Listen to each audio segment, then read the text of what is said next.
मराठा समाज को रिजर्वेशन मिलना चाहिए।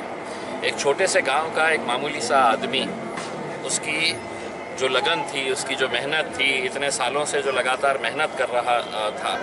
ये कहते हैं ना कि ऑनेस्टी, सिंसियरिटी, कमिटमेंट, कि मुझे ये काम करना है, मेरे समाज के लिए है तो इसके पीछे लगना है करके, उसका एक परफेक्ट उदाहरण अगर देखा जाए तो मेरे हिसाब से जरंगे पाटिल है।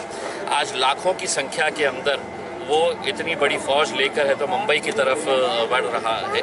एक संदेश गया है देश के अंदर कि लोग है तो नेताओं के ऊपर, राजनीतिक पार्टियों के ऊपर अब भरोसा करना छोड़ दिए हैं।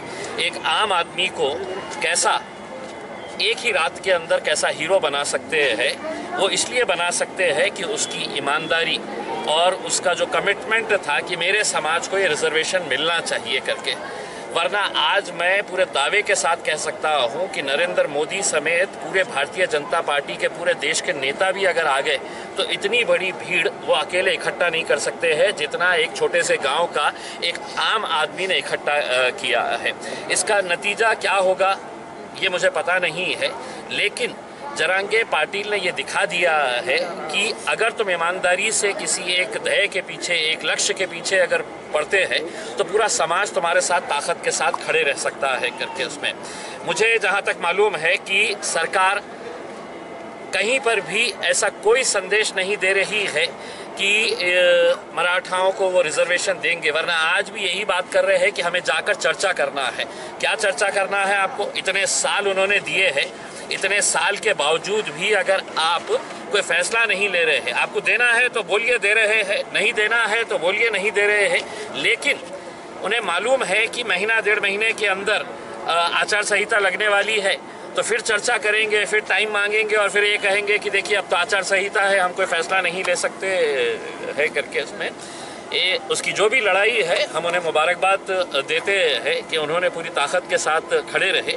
हमें अफसोस इस बात का है कि अगर हमारे समाज के अंदर भी अगर लोग अपने राजनीतिक मतभेद, अपने आपस के इख्तिलाफात को भूलकर अगर हम भी एक साथ मिलकर आए तो हमारी कई सारी मांगों को हम पूरा कर सकते हैं।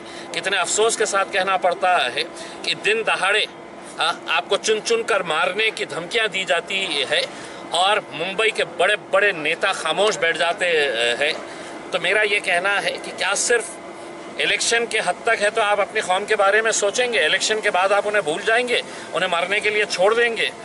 तो एक जरंगे पाटिल से बहुत कुछ सीखने की ज़रूरत है मेरे हिसाब से, दूसरे तमाम समाज के लिए और मुसलमानों को भी सोचने की ज़रूरत है। पालक ने मीरा रोड के लिए एक ट्वीट किया था, उस पर क्या किया? देखिए, मीरा रोड के ताल्लुक से हमने महाराष्ट्र के डीजी रश्मि शुक्ला मैडम से बात की थी और उनको ये बताया था कि किस तरह की वहाँ पे भाषा का इस्तेमाल किया जा रहा है कि अगर इस देश के अंदर अगर कानून मेरे लिए जो है वही कानून भारतीय जनता पार्टी का हो, शिवसेना का हो या किसी भी राजनीतिक पार्टी का हो, देश के अंदर कानून सबके लिए बराबर है इसमें।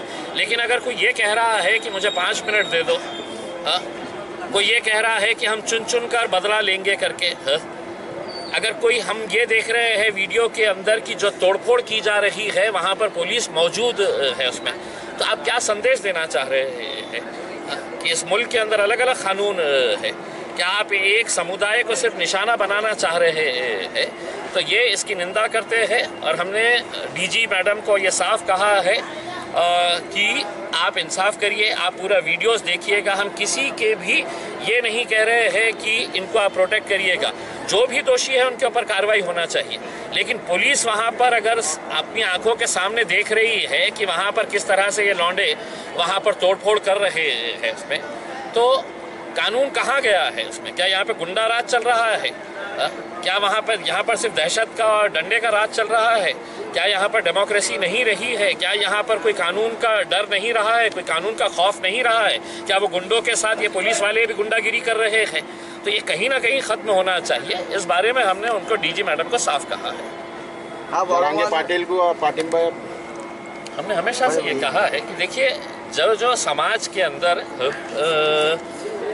जहाँ पर भी लोगों को एक सहारे की ज़रूरत है वो सहारा मिलना चाहिए करके उसमें हम तो इस बात की भी ये करते हैं कि जरांगे पाटिल का जो आंदोलन चल रहा है, आज हमें खुशी होती है कि एक भाईचारगी का संदेश जो दिया गया है, चाहे वो अहमदनगर के अंदर जब उसे मदरसे के अंदर रुकाया गया तो आपने एक पैगाम दिया है कि हम आपकी इस लड़ाई के अंदर हम साथ में है करके। और हम उम्मीद करते हैं, हमने पहले भी यही कहा था कि मराठाओं को हम अपना बड़ा भाई समझते हैं, तुम्हारी लड़ाई में हम शामिल हैं। कल तुम जीत जाओगे तो जब हम हमारी लड़ाई के लिए मैदान में उतरोगे तो हमारी उम्मीद यही रहेगी कि तुम भी हमारा साथ वैसा ही दोगे करके। 30 तारीख को आपका भी आंदोलन है औरंगाबाद में। जी देखिए, ये जो जितने भी घोटाले हो रहे हैं, चाहे वो बैंक का घोटाला हो, चाहे पद संस्थाओं का घोटाला है, हर 8 दिन के बाद एक नया पद संस्था डूब जाती है, सौों से करोड़ रुपये लोग लेकर है तो गायब हो जाते हैं। और ऐसा कोई कानून नहीं है कि वो बेचारे गरीब डिपॉजिटर्स का वो पैसा कैसा दिया जाए करके उसमें। तो ये सभी लोग आते हैं और सभी लोगों की उम्मीद है कि नहीं, आप हमारे खासदार हैं, हमारे लिए आप आवाज़ उठाइएगा करके। मुझे अफसोस इस बात का होता है कि इस शहर के अंदर, इस ज़िले के अंदर 6 मंत्री हैं। पूरे महाराष्ट्र के अंदर कोई ऐसा शहर नहीं है जहां पर 6 मंत्री है, जिसके अंदर 2 केंद्र के मंत्री है और 4 है तो राज्य के मंत्री है। इतने मंत्री होने के बावजूद भी अगर ये लोगों के साथ नाइंसाफ़ी हो रही है तो वो नाइंसाफ़ी हम नहीं देख सकते हैं। इसलिए हमने रास्ते पर उतरने का फैसला किया है। जितनी भी पद संस्था, जितने भी बैंक्स के डिपॉजिटर्स हैं, ये सभी लोग आए और उन्होंने कहा कि साहब, ये लड़ाई हम आपके साथ लड़ने के लिए तैयार है, आप इसका नेतृत्व करें। मैंने उनसे कहा कि आप आइए, हम 30 तारीख के दिन एक भव्य आंदोलन डिविजनल कमिश्नर ऑफिस के सामने करने वाले हैं। जिन जिन का पैसा डूबा है, ये समझ लो कि तुम्हें रास्ते के ऊपर उतरेंगे, ये लड़ाई अगर रास्ते के ऊपर लेकर आएंगे तो ही तुम्हारा पैसा मिलेगा, वरना ये पैसा ये डाकुआं लेकर फरार हो चुके हैं।